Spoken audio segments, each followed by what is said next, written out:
Zutik, aulkitik ahalik eta gertuen eseri egingo gara, eskuak izterren gainean jarriko ditugu eta ipurmazailak aulkiaren bizkarrera hurbilduko ditugu.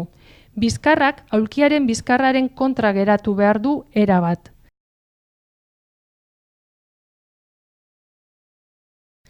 Belaunak aldaken altueran edo pizka bat gorago aulkiaren altuera doituz eta oinen azpian altza bat jarriz lor daiteke.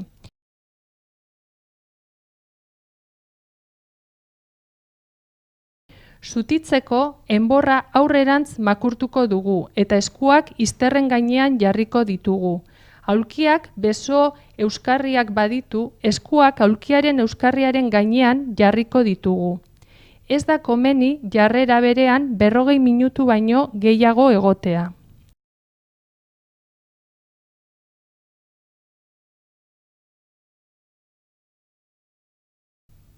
Azaldu dugu aulkian egoteko jarrera egokia zein den.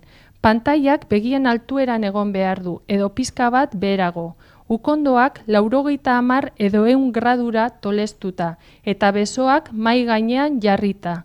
Teklatuak jarrera neutroan edo pizka bat goratuta egon behar du.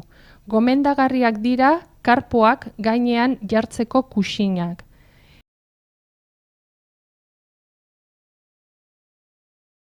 Bizkarra eta lepoa luzatzeko ariketa erraz batzuk egitea komeni da 45 edo 60 minututik behin.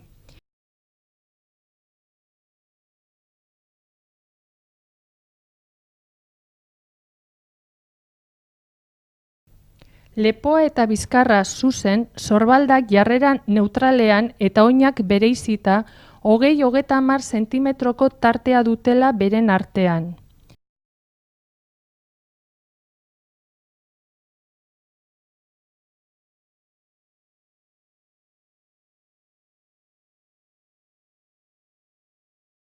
Mailaren altuerak egokia izan behar du. Enborra ez tolesteko edo luzatzeko.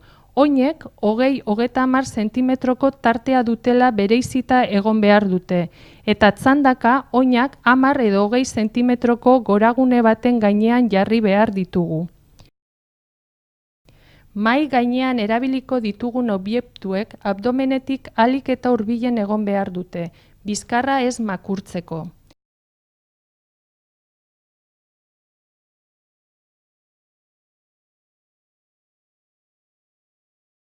Hauste puntuak gutxi gorabehera zilborraren altueran egon behar du. Besoek, enborrak eta abdomenak jarrerari eutziko diote eta indarra zangoek egingo dute. Pauso laburrak egitea komeni da.